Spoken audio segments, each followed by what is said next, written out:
Imagine, demain matin, tu te réveilles, tu prends ton café et tu apprends que la frontière entre le Maroc et l'Algérie est grande ouverte. Les voitures passent, les gens se saluent, c'est la fête des deux côtés. On dirait un rêve, mais c'est juste deux frères qui se reparlent après une longue dispute.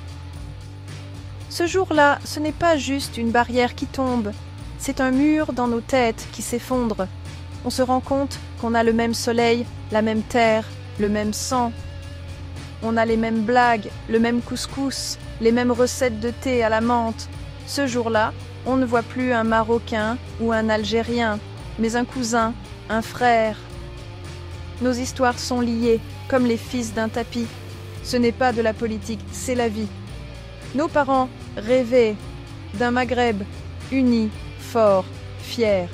Ce rêve, on l'a mis de côté. Mais les rêves ne meurent jamais. Ils attendent le bon moment. Et si ce moment, c'était maintenant? Si on décidait d'ouvrir ce tiroir et de réaliser ce rêve? Au lieu de bâtir des murs, on pourrait bâtir des ponts en béton et dans nos cœurs. On a la jeunesse, l'intelligence, les ressources. Deux pays magnifiques. Il ne manque qu'une chose, se mettre d'accord et regarder devant, ensemble. Et si on le faisait, qu'est-ce qu'on verrait? Un avenir incroyable.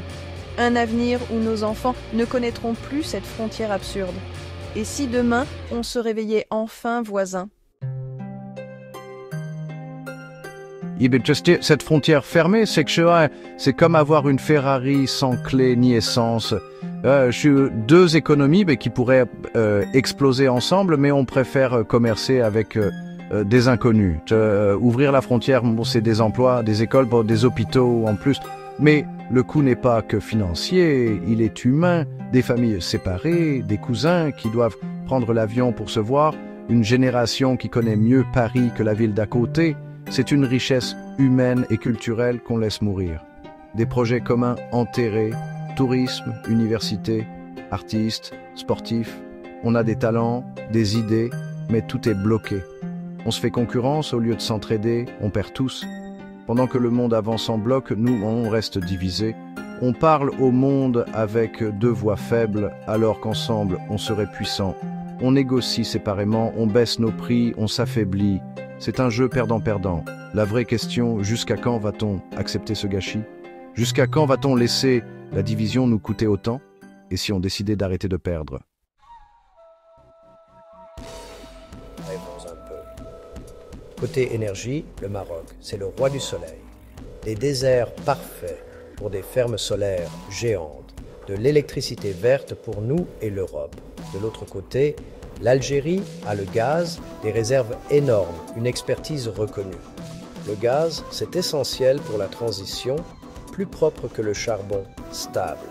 L'Algérie alimente déjà l'Europe, c'est une puissance gazière.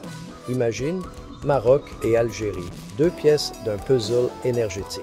On connecte nos réseaux, le soleil du Maroc, le gaz de l'Algérie. On crée un mix énergétique unique. On assure notre sécurité, on ne dépend plus des autres. Ensemble, on devient une superpuissance de l'énergie. On vend cette énergie à l'Europe, on négocie ensemble, on attire des investissements massifs, des milliers d'emplois pour nos jeunes, des ingénieurs, des techniciens. On n'est plus de simples fournisseurs, on devient des partenaires stratégiques. On construit un avenir énergétique durable pour nos enfants. Ce n'est pas un rêve, c'est à portée de main. Il suffit d'oser connecter nos forces.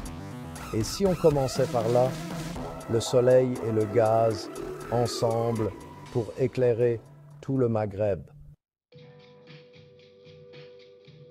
Parlons commerce. Aujourd'hui, un camion de tomates marocaines pour Alger doit passer par Marseille. On a une autoroute qui s'arrête net à la frontière. Il manque juste quelques kilomètres pour tout changer. Imagine cette autoroute ouverte, Tanger à Oran, en quelques heures. Les produits algériens inondent Éphèse. Les Marocains arrivent à Constantine. Un marché de plus de 80 millions de personnes s'ouvre d'un coup. Les prix baissent, les entreprises grandissent, les emplois explosent. Et pourquoi s'arrêter là? Connectons aussi nos ports, nos trains.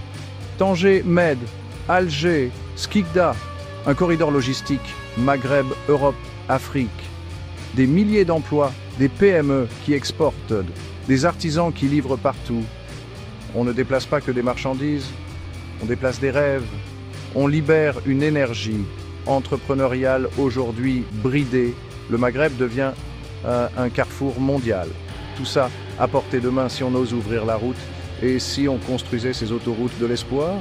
Le vrai voyage commence à la frontière. Oh, la terre nous unit. Le Maroc, géant de l'agriculture, expert en gestion de l'eau, tomates, agrumes, huile d'olive. Notre savoir-faire est précieux, surtout face au climat qui change. L'Algérie, c'est des terres immenses, des ressources en eau, des dattes et des céréales exceptionnelles. Imagine si on mettait nos forces en commun. Le savoir-faire marocain aide à développer le potentiel algérien. On échange semences, techniques, on crée des instituts de recherche communs. L'objectif, la sécurité alimentaire. Aujourd'hui, on importe trop. Ensemble, on pourrait devenir autosuffisant. Le Maroc produit les légumes, l'Algérie les céréales, on échange nos surplus, on crée des labels communs, orange du Maghreb, huile d'olive du Grand Maghreb, on pèse plus lourd face à la concurrence mondiale. On développe l'agro-industrie, on crée plus de valeur et d'emplois. On nourrit nos peuples, on nourrit le monde. C'est ça l'avenir, une agriculture maghrébine forte, solidaire. Et si on cultivait ensemble notre trésor commun? Au-delà de l'économie, la vraie richesse, c'est l'humain. Ouvrir la frontière, c'est guérir des familles séparées, permettre à un fils de voir sa mère, à un cousin d'assister à un mariage. C'est offrir à la jeunesse des échanges, des études, des amitiés pour la vie. Un Erasmus maghrébin, des étudiants d'Alger à Rabat, de Marrakech à Constantine. Une génération qui grandit avec l'idée d'un Maghreb maison commune. La frontière devient une ligne sur la carte, plus une barrière dans les esprits. La culture, elle, n'a jamais eu de frontières. Rai, Chabi, Gnawa, Cheb Khaled à Casablanca ou Oran. Des festivals, des tournées, des films qui racontent nos histoires. On retrouve la fraternité, Khawakawa pour de vrai. On se soutient dans le sport, on est fiers les uns des autres. Cette fraternité existe déjà dans le cœur des gens. Il suffit de la laisser s'exprimer sans entrave. C'est ça le vrai trésor, des cœurs et une jeunesse qui se retrouvent. Et si on laissait enfin parler nos cœurs? Le Maghreb, c'est d'abord une famille. Pourquoi maintenant? Parce que le monde change vite, les défis sont immenses. Climat, économie, instabilité. Seul, on est vulnérable. Ensemble, on construit un abri solide. L'union n'est plus un luxe, c'est une nécessité. On a une jeunesse connectée, prête à bâtir ce nouveau Maghreb. On doit leur donner des outils, pas des murs. Le coût de l'inaction est énorme. Chaque jour de frontières fermées, c'est de la richesse, des opportunités, de la fraternité en moins. Les vieilles querelles valent-elles l'avenir de 80 millions de personnes? Le passé ne change pas, mais l'avenir est à écrire. La question est simple, qu'est-ce qu'on choisit? Continuer la division ou avoir le courage de construire ensemble? Entre la démolition et la construction, entre spectateurs et architectes. La vraie question, ce n'est pas si on peut le faire, c'est et si on commençait aujourd'hui? Et si, enfin, on construisait ensemble?